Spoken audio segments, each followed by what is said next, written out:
We encourage you to hit the subscribe button right now so you can listen to more podcasts of Operation Truth.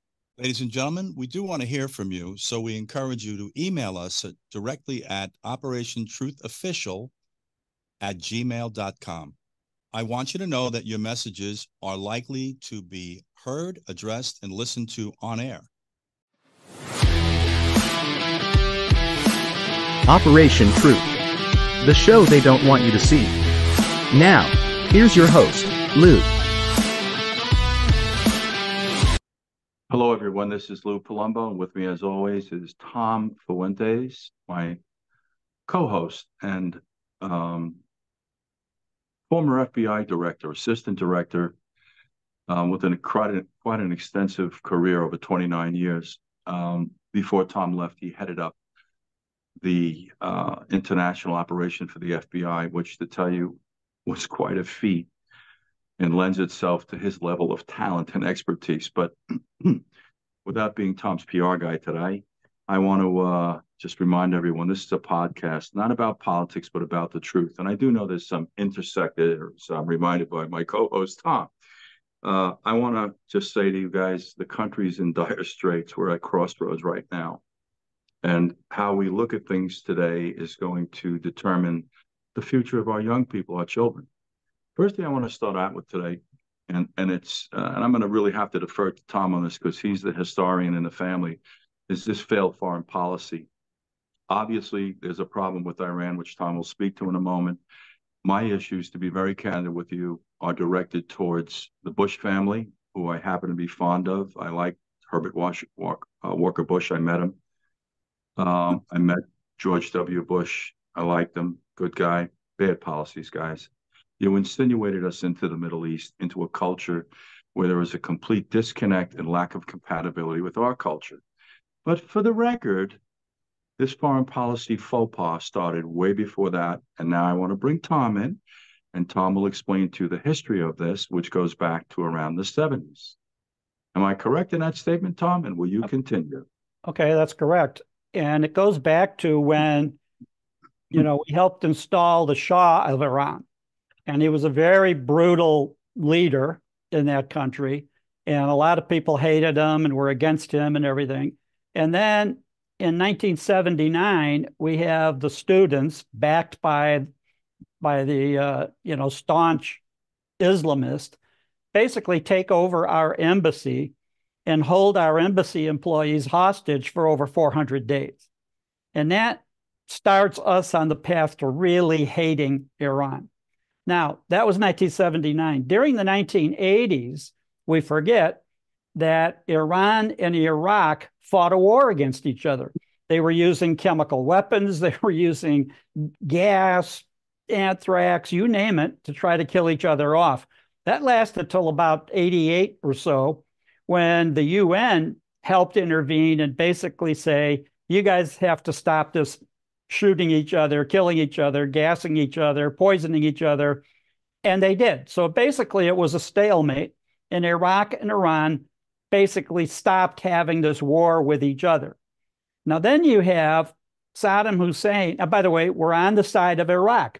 We have pictures of Rumsfeld and other leaders from the U.S. going to Baghdad, meeting with Rumsfeld. When I was the FBI's first on-scene commander in Iraq in 2003, my team and I were staying in a bungalow that was next to, or part of the compound of, the Baghdad International Airport. In that building, there were pictures all over the walls of Rumsfeld shaking Saddam Hussein, all of the, how we were backing them up. Now, later, Can I interrupt you, sir, for 1 second? Tom, did we go as far as to arm and fund them the way we did in Afghanistan?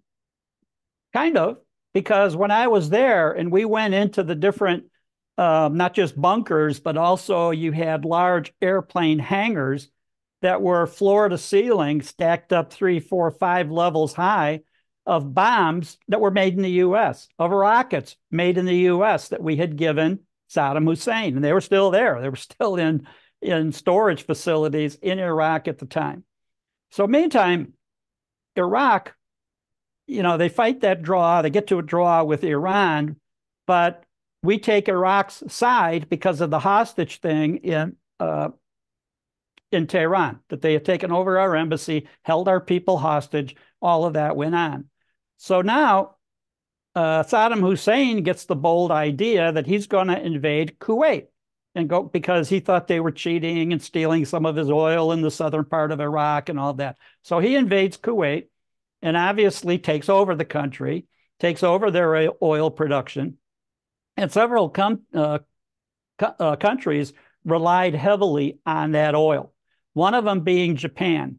Now, later, when the Middle East War, Desert Storm, was over, you have the president of Japan saying that they had funded that war, gave U.S. money to put together a coalition and kick Saddam Hussein out. Well, later you have Colin Powell, head of the military, head of the Joint Chiefs, later Secretary of State. Colin Powell says, and I still recall his speech vividly, where he says, this is the first war in U.S. history that we made money on. We made a profit because Japan gave us directly several $1 trillion to fight that war, because Japan was getting about 80% of their oil from Kuwait. The U.S. was not.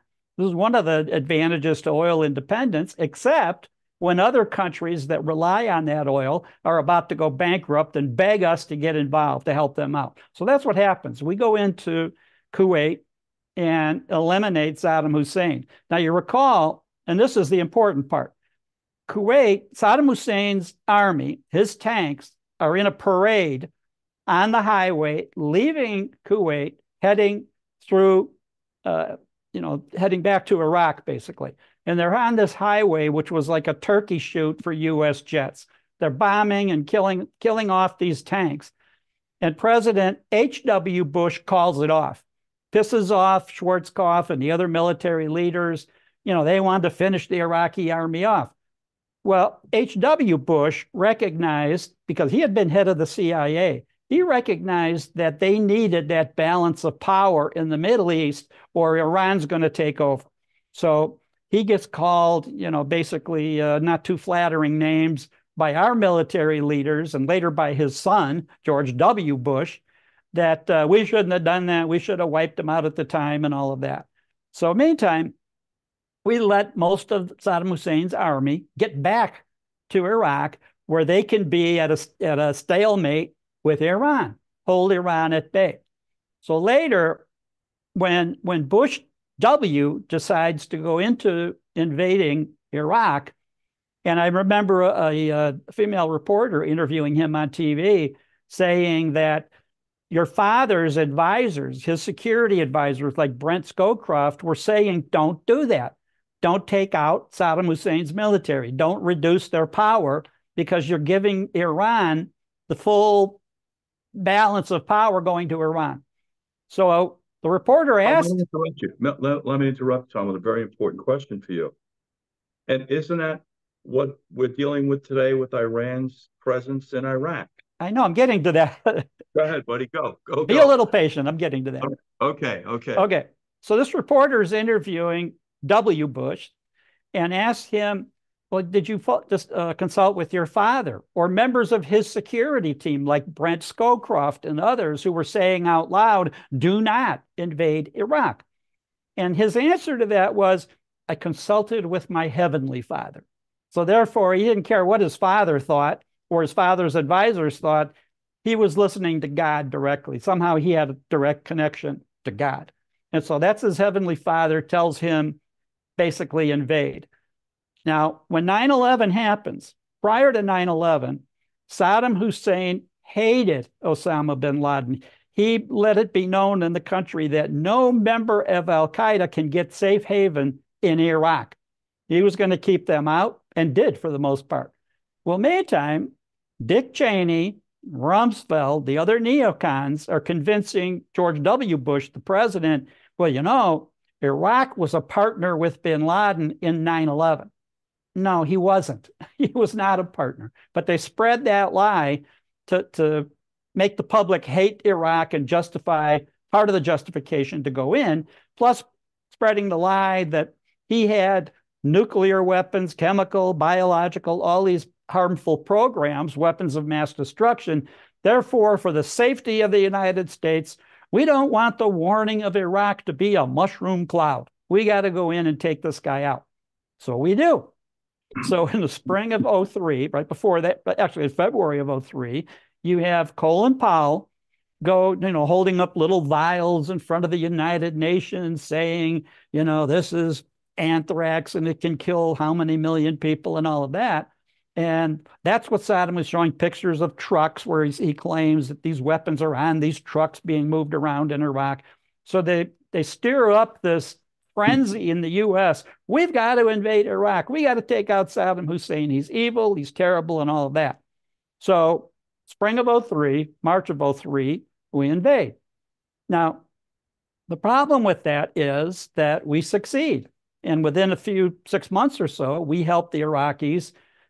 We capture Saddam Hussein in the fall of 03, and we let him go on trial with the Iraqi government that we had installed, basically, puppet government we put in, and they decide Saddam Hussein's got to hang. We got to kill this guy. And they do. And so now Iraq is in chaos. We've taken out their leadership. Their army of about 400,000 soldiers and he thought, they're going to be against us. They were actually just loyal to the sergeant, loyal to the lieutenant to the, next higher ranking officer. And those soldiers could have easily been adopted by the United States. We could have paid their salaries and we would have 500,000 soldiers on our side. But instead, we outlaw them. We take away their income, their pensions, travel documents. They can't leave the country because their passport doesn't mean anything anymore, and we took it away from them. So now we create this group of 400,000 unemployed soldiers who hate us. And so then during the summer of 03, when I'm there leading the FBI delegation, the first commander in 03, the insurgency starts. And these guys are saying they had no hope. They couldn't leave the country. They couldn't get money. They couldn't feed their families. So they start doing attacks against us, roadside bombs and other means. So in the meantime, we spend way over $1 trillion in Iraq. We basically caused the army to be non-existent, and the insurgency starts, and, they basically hate us. So then what happens after a few years, the new Iraqi government, the democracy that we stood up, tells the U.S., get out. Now, we don't get out in a diplomatic way with the Iraqis and, okay, we're all in this together and here's your country. Good luck. We'll help you. No, we sneak out in the middle of the night, pull our troops out and evacuate. And that's the end of that. Well, the net result of the way we handled the Iraq invasion, occupation, and then exiting Iraq, the way we handled that basically handed the government of Iraq to Iran on a silver platter. And that's where we're at today. So now we've got all these, out of our occupation of Iraq, all we have left is 2 air bases in Iraq, and they have been getting bombed now in the last few months. And that all happened. And the other bases that are basically being attacked, or the governments that are under Iran's control, we did that. We dethroned Saddam Hussein, just like later, Hillary Clinton, when she was Secretary of State, we dethroned Muammar Gaddafi in Libya and turned that into a failed state as well. So now you've got these countries that are really not our friends, not our allies. And then we've put all of these bases, reportedly more than 50,000 U.S. military personnel in the region, basically sitting ducks. And that's how we just recently got the 3 killed in the base that was just across the Jordan border. And those bases, the U.S. says, well, we need those bases there to protect Israel. So that's what our claim is. That's why they're there. But in any event, the balance of power in that section of the Middle East is Iranian controlled. And now we're talking about Iran's our enemy and we have to go after them and we have to, do all that. Apparently, right after we dethrone Putin in Russia, we're going to go after Iran. and all these senators and neocons and everybody advocating that we launch a military attack against Iran because they're controlling the Houthis and Hezbollah and Hamas and the other terrorist organizations in the Middle East. Well, that's all been set up by our failed foreign policy going back to the 70s. I agree with you, Tom. And, we spoke about this at the end of one of the last podcasts and, and other conversations privately with TJ about this foreign policy issue. And the thing I firmly believe about the Bush family, they're both good men. I think they were well-intended, but I'm starting to become concerned about the people that are overeducated. Tom and I are both academics by background. I have a bachelor's degree in philosophy, believe it or not, 21 credits, which I think qualifies me as a minor in political science. Tom is the same cloth. Chris Swecker, who's going to come on as a lawyer. I'm not going to get on to lawyers. Maybe I should now before Chris comes on. But I think we're over-intellectualizing a lot of these problems. And I'm going to bump into Donald Trump for just one moment. He kind of brought it back to basics. Squeak wrong when you look at us, and we're going to bomb you. Deviate from an agreement, you're going to have a problem with us. And not as a paper tiger, which is kind of what Obama did with if you cross the line. Remember, Tom, if you cross that line and gas your people, but what we're talking about, guys, is a myriad of foreign policies that have failed, including the one we're living with today, both with how we withdrew from Afghanistan. The most egregious point of which is that we abandoned all these women and young girls that we sold the bill of goods to, turn them right back over to Taliban and Al-Qaeda. I firmly believe, it's my opinion, it's all it is, we would not be in the Ukraine, this money pit, and Israel would not have had the problem it had if, I hate to say this, Donald Trump was still in office. And I want to be really candid with you. I am lukewarm about Donald Trump on a personal level, but I think we'll just go to Jamie Dimon and he can explain to the rest of the attributes of Donald Trump. And Jamie Dimon is a heavy Democrat contributor. I opened the show saying, guys, we're at a crossroad. You need to be very careful as to who you vote for moving forward. That's just the reality of the situation. Tom, I want to say something about this invasion of Iraq in February or March of 2003. What I found really entertaining was the fact that we needed a year and a half before we went after Iraq. You and I, Tom, if we had a threat or someone that participated in attacking our house, I wouldn't wait a year and a half to go after. In fact, we didn't wait a year and a half when we started to bomb Afghanistan. It was like 2 weeks.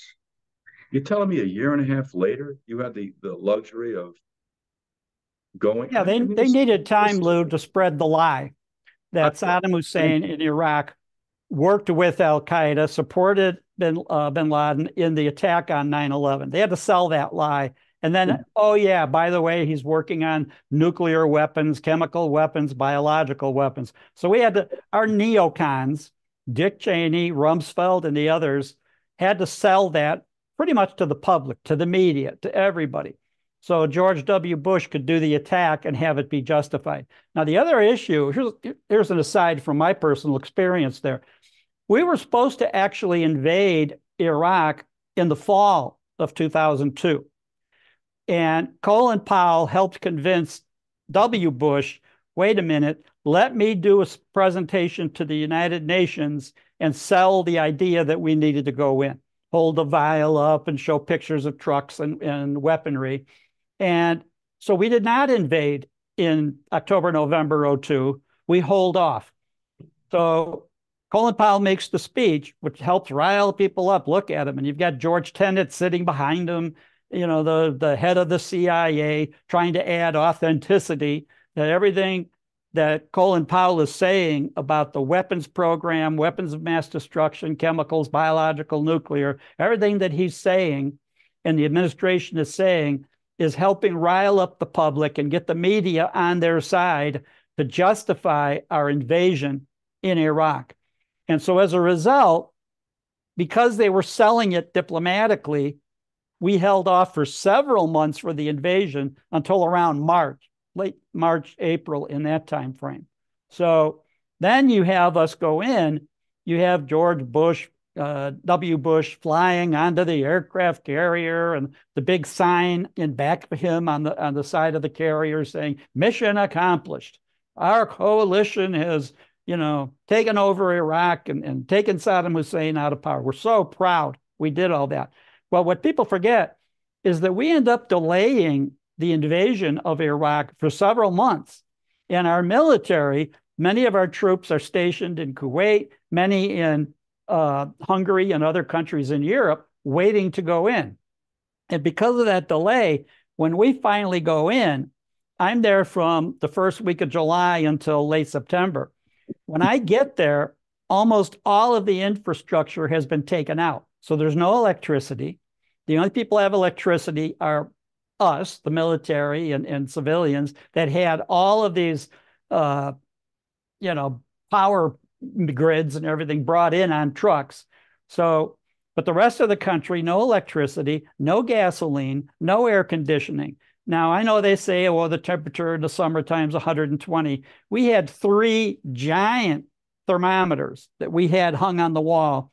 And in the summer months of 2003, when we got there, the daytime high temperature was 140 degrees Fahrenheit on all 3 of those. Now at night it would go down to a more pleasant 120, 125 Fahrenheit. And we had that all through the summer while we were there. Well, meantime, the point is, public is there with no air conditioning, with no gasoline to operate generators, even if they had the wherewithal, let's say, to get it. So the net result is that develops a really angry public against us. We took out their air conditioning. We took out their gasoline. We took out their, support systems and all of that. And on top of that, the only money that you could spend in Iraq in public, we called it on the economy. You couldn't use the dollars or dinars, I should call it, Saddam Hussein picture on it, the Iraqi dinar. Well, those, we collected those as souvenirs. The dinar was overthrown. So the only cash you could use on the economy, if you went to restaurants, if you went anywhere in Iraq, was the US dollar. That became the standard currency for a long time. The whole time I was there was the US dollar if you were trying to buy something from the public. And a lot of the public had no wherewithal to trade the US dollar at that time. So basically, the way we did this, the delay of the invasion, the delay of the occupation means all through the summer of 2003, there's really no electricity, no grid operating. And I remember we could see, from the southern outskirts where we were, going in and out of Baghdad, we could see the giant power plants that they had, coal burning power plants. And when they were operating, you'd have the billowing smoke coming out of all their chimneys. Well, for most of the summer, there was no smoke. Occasionally, you would get one of the plants operating, and then bang, they would take it out. The insurgents would bomb it, and they'd go back to no electricity except us, the U.S. coalition, the U.S. military, U.S. civilians that were in a position to operate off of the generators that were brought in and the gasoline that we had brought in as well. So our policy in Iraq basically mirrored our failed policy for the previous 30 years in Iraq. And we're paying for that today. That's why even today, you have the Iraqi government saying, okay, U.S., you wouldn't leave these 2 bases when we told you to get out. We want you out now. And that's where we're at now. So the Iraqi government hates us because they're in bed with the Iranian government that we hate. And so basically our entire policy based on the neocons you can go back to the Shah, the hostages that are diplomats that were held as hostages in 1979 and into 1980. All of that is a failed Middle East policy that continues. The ramifications are ongoing right now. I think the thing that you come away with, ladies and gentlemen, is that this foreign policy issue has gone on, as Tom has so keenly pointed out, for about 60 years, roughly, give or take. Uh, and it's both political entities. We have not yet learned our lesson, which is telling me we have people at the helm that don't know what the hell they're doing. I just do want to say one thing, Tom, because I was listening to you talk about generators um, charging, and you started to say, I think it was genitals, but you went on to what it really was. no, I didn't. Okay. That's your Oh, imagination. Why did you think that? This I is don't on know. you. Why would you think such a terrible thing? This foreign policy issue, it just continues, and what we're living right today is what we call prima facie evidence. This thing going on in the Ukraine, this money pit in this rampantly corrupt country that we're going to talk about. Hopefully, we'll have time today. We're waiting for Chris Swecker to come on because I want to get into this immigration issue. It gets better and better. In reference to Herbert Walker Bush not finishing this job with Hussein, I wonder if he was concerned about the devil you know versus the devil you don't. And that's part of what we're lending itself to in this conversation about Iran now, their presence in Iraq. All of these leaders of ours, you talked about, Obama, about crossing the line, didn't work. Now we're listening to Biden being questioned about, and what do you have to say to Iran? Don't. None of this seems to have worked well, is all I'm going to say to you. What I want to do, Tom, if I may, and if you're good with this, because you are the co-host with me, I want to transition into a board discussion. I think we have Chris Swecker, former assistant director of the FBI, ready to come on board. TJ, is Mr. Swecker there? I got to text him real quick. Okay. Text. And I want to go back to this discussion, Tom, before Chris comes back on, about Herbert Walker Bush and how we decided to insinuate ourselves into the Middle East in 1991. Margaret Thatcher involved in any of this nudging or pushing or cajoling? Yeah, but nobody was the main leader like the U.S. But this again, it goes back to the 70s when we have a puppet government that's torturing its people under the Shah of Iran, making sure that we get the oil that they're producing, which is a lot. And so that continues really until the local mullahs and the imams or whoever, the leaders of the student revolution in Iran, take over our embassy. Enough's enough. And so anyway, Herbert Walker Bush, when he's president, had been the head of the CIA. So he had the inside information of the war between Iraq and Iran, the power struggle, the stalemate that they fought to in the 1980s.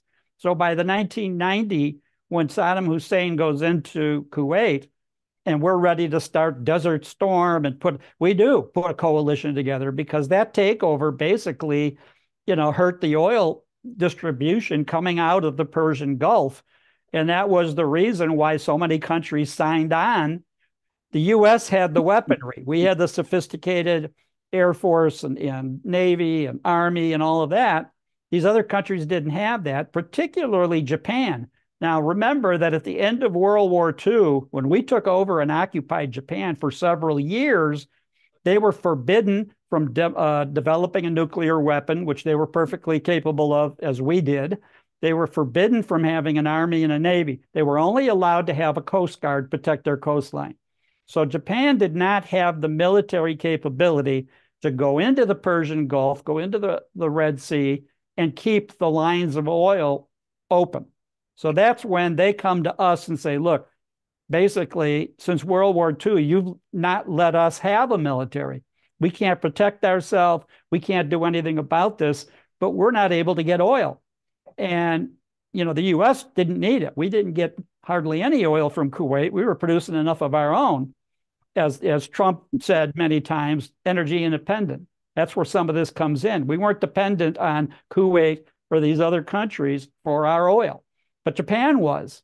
And that's why they ask for us, please open up the Red Sea and take out Saddam Hussein, open that back up so we can get oil from these countries, from Middle East, from Kuwait.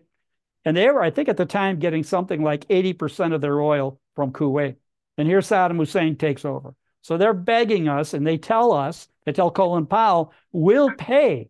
You put together a coalition, you take him out, whatever it costs, we'll fund the war. And that's when Colin Powell later gives a speech after we've kicked him out. He gives a speech and says, never before in the history of the United States, or since at that time, have we fought a war that we made a profit on.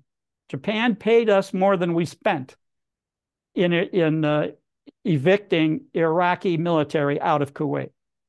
So that was the background of that we kicked Iraq out. But H.W. Bush, knowing what had happened throughout the 80s, the stalemate between the Iraqi military and the Iranian military, based on his experience and knowledge, he said, we're going to not destroy the Iraqi army. They're on this 2-lane road going back to Iraq, a couple hundred miles to the border, and then another 240 miles from the border of Iraq to Baghdad. And he calls off, stop destroying the Iraqi army. That's why. He knew he wanted Saddam Hussein's military to go back to holding Iran at bay. Tom, I wonder how much better off the country would be if we allowed some of us in the law enforcement community to kind of steer the country, even in foreign policy, because you and I both know that we look at things like exit strategies. We look at a situation, we realize how it's going to go south on us, what we can do, what we can't do. We understand this concept of picking and choosing your battles and living another day. You mentioned earlier on the back of a United States naval vessel, we held up a sign, mission accomplished. Maybe that sign should have said, opened up a can of worms. The real tragic part about this, ladies and gentlemen, is that we slaughtered thousands of young Americans. We're so cavalier about this. Vietnam, another failed foreign policy, over 58,000 Americans died in that. I want to say one thing, and we're going to go to Chris Swecker right now. This is why energy independence is so critical. January of 2022, Chevron received permission to buy oil from Venezuela. Guys, you got to pay attention. This is your country. I believe we're getting oil from about 5 different countries here. I do know, based on something was volunteered by one of our guests, Rick Robillard, that we have a lot of oil here. It's light, sweet crude. We just can't refine it. You might ask yourself why. This whole living with America today is turning into one gigantic lie. Whether it's the virus, energy, your foreign policies, this thing about gun control. It just goes on and on. But Tom, I want to bring Chris in now because I do want to talk about this border issue, which I don't want to say this in the wrong context, is near and dear to his heart, because I believe, if I'm correct, and he can speak to it in a moment, he was the architect along with about 9 other former senior executives of the FBI. Chris, are you with us? Yes, Lou. Good morning. How are you, sir? Good, excellent. How about you? How about you and Tom? I can only speak for myself. I'm good. I think Tom is worried about generators. I won't go into why. Hi, Chris. Tom? Hey, Tom. No, by the way, I should mention that I was the commander during the summer of 2003. The team that came in to relieve me and my team was led by Chris Swecker. And Indeed. I remember meeting at the airport when they flew in, and Chris was carrying a backpack that had, I think, about $300,000 in U.S. cash. Right. Because yes. I mentioned U.S. cash, U.S. currency was the only cash money that you could use in Iraq at that time. The Saddam Hussein dinars, we were trading those like souvenir money. Yeah, you could paper the wall with a dinar. But yeah, you're right, Tom. And Tom we had a very smooth transition because Tom had done such a great job sort of establishing the FBI's beachhead in Baghdad and all around the theater. So there was a lot of good work that took place before I got there. I could just say this, guys, not being your PR agents once again, but having listened to the both of you, Chris, I've seen you on a number of interviews on media outlets, and I know Tom in excess of 10 years now, good, bad, or indifferent. CNN was the impetus to that. There's no shortage of competency with the two of you, that's for certain. So Chris, I wanted to have you discuss this concern you have over the border. I know that you collaborated with quite a number of other former senior executives of the FBI, and I believe you generated a letter that was sent to the president. Chris, is that true? We did. I mean, it was based on our concern about the border presenting a national security compromise, if you will, not just in terms of terrorists sneaking across the border or blending in with the migrants, the so-called migrant encounters, but also counterintelligence operatives coming across the line, hardcore cartel members coming across the line. So, in our borders. So we decided needed to be addressed to Congress from people who we think were coming from a basis of knowledge, experience, over 250 years of experience specifically. We kept it to 10. We probably could have got 100 because we did not want to be confused with those so-called intelligence experts that weighed in before the election on the Biden laptop. So we wanted to be credible. We wanted it to come from credible people, but we wanted to keep it a manageable number. So we sent this letter to the leadership of the House and the Senate, basically saying, look, this is apolitical. This is not a political statement. It's not a political letter. We have knowledge in this business. We went through 9/11. We went through, our careers. And what came out of that was, hey, we got to prevent terrorist acts. We got to prevent or counter intelligence operatives coming across our borders and trying to gather up our trade secrets and our special, technologies that we need to keep to ourselves. So, and we need to keep hardcore cartel members and international organized crime members, criminal enterprises out. So we laid it out in a letter. I thought it was a very well written letter, and some people took it very seriously. We started to see, social media light up on it, 25 million views on one social media site. And we started to see other media, both, except for maybe the mainstream media, as we call it, the CNNs and the MSNBCs. But to a great extent, it got a lot of play. And we were glad about that because we were trying to have some impact on how Congress addresses this issue. So, Chris, let me ask you this, buddy. Is there a reason it wasn't sent right to the White House? In other words, I hate to be so skeptical of this political mechanism we have today. My opinion, you guys should have hand-delivered it to the White House. I don't understand what's going on with this government. Interestingly enough, I watched an interview over the weekend with Mayorkas. Said the border is in crisis, and he wants to make this political and blame the Republicans. So if I had a follow-up question for him, I would have said, realizing that we have a crisis at the border, your best plan of action was to allow as many as 14 million people, which is a number that's now floating around, Chris. I don't know if you've heard that recently. Yeah, They're saying 13 to 14 million people have crossed this border unvetted.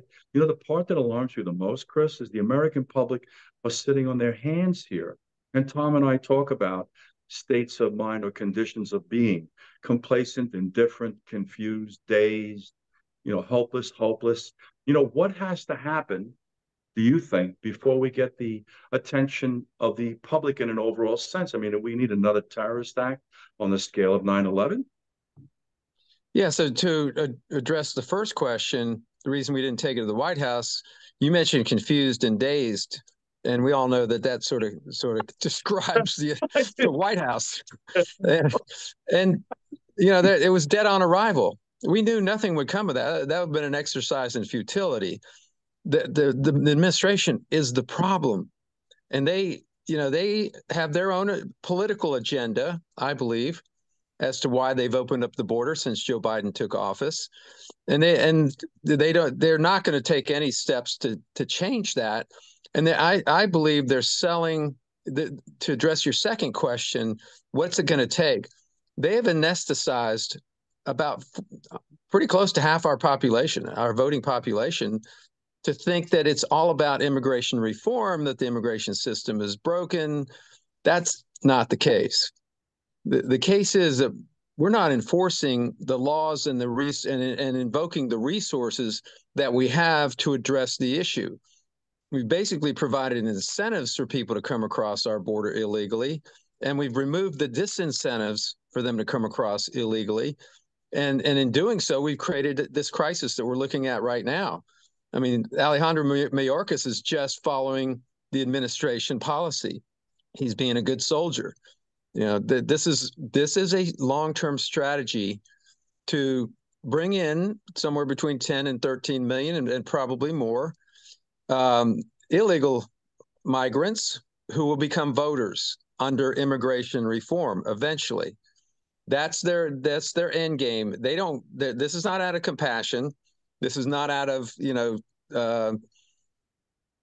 helping people live the American dream. Now, we know we can't take on the entire world's population because they're looking for a better life. There's just limits to it.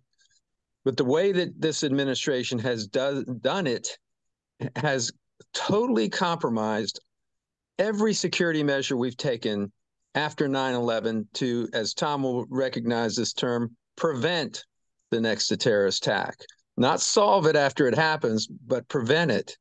And in this case, I'm deathly afraid that what it's going to take is a major incident inside our country, as you described, Lou, a terrorist attack that has significant impact and significant casualties. Nobody wants to see that. That's why we spoke up.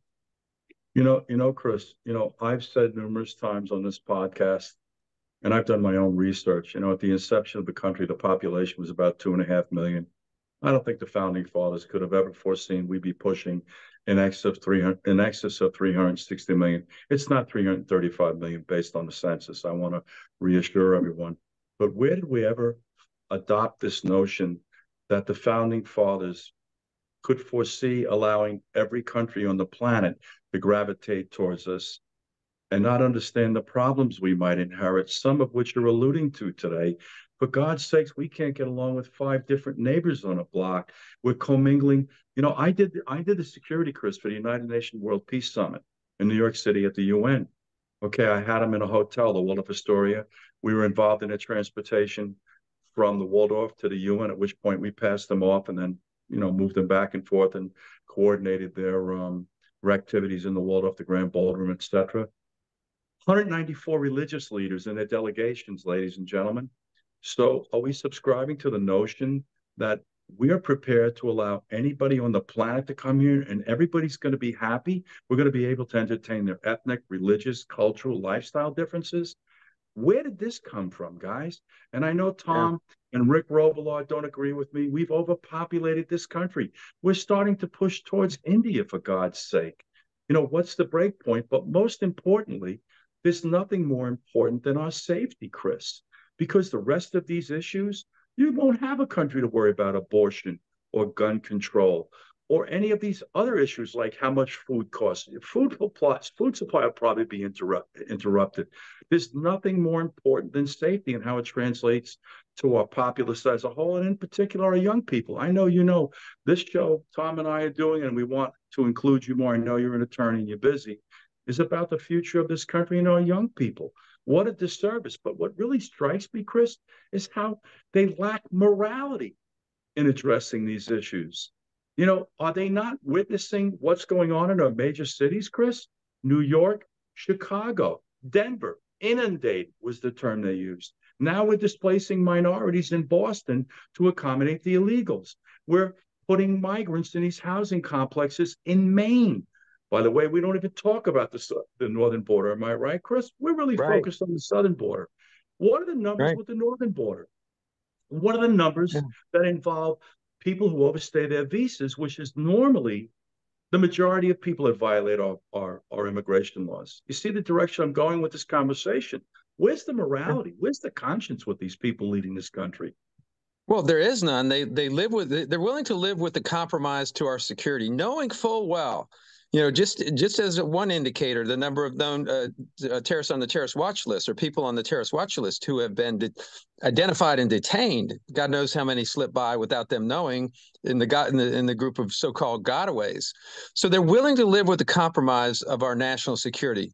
They're willing to look at to deal with the rising dramatically rising crime rates now, which we see what happened in New York, and it's happening all over across the country, as you say, as you know, Lou, with your police background. And so crime is out of control because there are no deterrents. Again, the rule of law is just sort of dissipating. None of that is humane.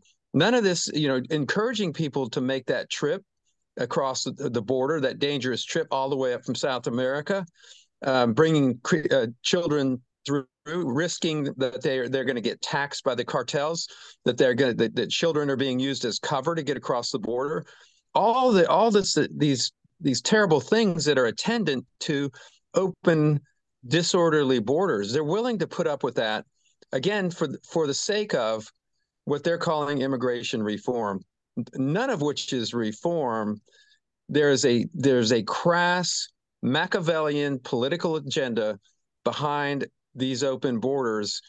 And you talk about the dumbing down of the American public. We do need to wake up and stop listening to these cliches about, oh, you're heartless, you don't care about the disaffected of the world, we're a great country, we can handle this.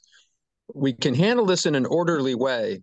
We can't handle this in a mass bum rush across the border like what's happening right now. And it's going to continue as long as the incentives are there and the disincentives aren't there. Ladies and gentlemen, I want to say something to you. They're probably on two gentlemen that are more capable, competent, background and experienced in speaking to this issue. And this is not about politics. This is about preservation, guys. You listen to the loudest voices critical of this border policy. They're Democrats because they're running cities that have gone awry. We're starting to see more and more minorities protesting in Chicago, in Boston, because they're being displaced. My question is, I don't know what happened to the Democrat Party, Chris. I'm going to tell you an interesting story very quickly. I had the security detail on Meghan McCain. She wrote a book. She drew some attention to herself. Sarah Palin came on board. I was a little concerned. Needless to say, after weighing things, I voted for Obama, who I hate to say, put this whole wheel in motion that we're living today, redefining America, going in on bended knee. Look, I don't bend my knee to anybody. I'll admit to you I made a mistake and promise you I'll change you. We'll go in a better direction, which this country's struggling to do, by the way. Tom and I were just talking about failed foreign policies. We can't seem to get out of our own way. But I don't know what's going on in Washington, D.C., and I'm a little concerned with the Republicans as well because, law enforcement is an incestuous profession, especially local policing. I don't know how the federal level is. I never worked there with a structured agency. But the long and the short of it is I'm suspect of all of them. Chris, you mentioned Mayorkas carrying out the mission of the president. Why are we impeaching him? Why aren't you impeaching this president? Or are we going to have another assessment made by her, which we're going to talk about the next podcast? Not now, Chris. I want to bring you in on that because I know you have some feelings, as does Tom. Tom, I want to bring you in right now, if I can, get some opinion or input on what Chris has said and your feelings on this issue, because I don't know. I mean, look, we have a lot of pressing issues here, but if we don't have a country, you don't have to worry about being able to go to stores and buy food. You're not going to have to worry about the abortion issue, the gun control issue, any number of these issues that we have the luxury of bantering over because of this flag of freedom. Tom, I want to bring you in for a moment. We're going to wrap this show in a couple of seconds, so I want to bring you in right now, if I may. Lou, the problem is that this is not a mistake being made by the administration, or they need to have their eyes opened or any of that. This is deliberate policy because at the heart of it in this country is creeping Marxism. The people that are promoting this stuff want the country to fail. They want our cities to be lawless. That's why you have Soros funding district attorneys that promise to never prosecute anybody. That's why all these, mayors of the Democratic cities are saying we're a sanctuary city, or Gavin Newsom, we're a sanctuary state.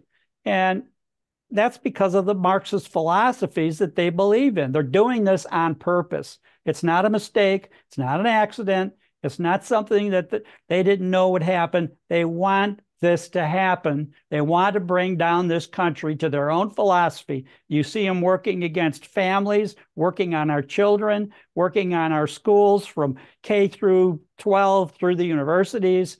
media, Hollywood, you name it. This is an infestation of our culture that's deliberate. And it's gone back for many, many years. It's just that it's been dramatically intensified now under Sleepy Joe Biden. Hey, Chris, real quick, you've heard Tom's reference to Marxism. Do you hold that sentiment as well, Chris?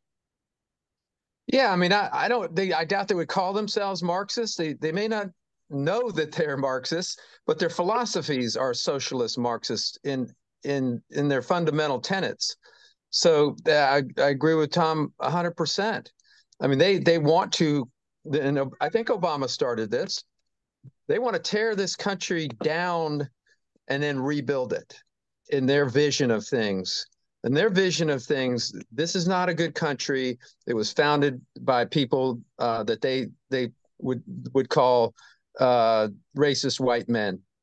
But that what we know is that history is history.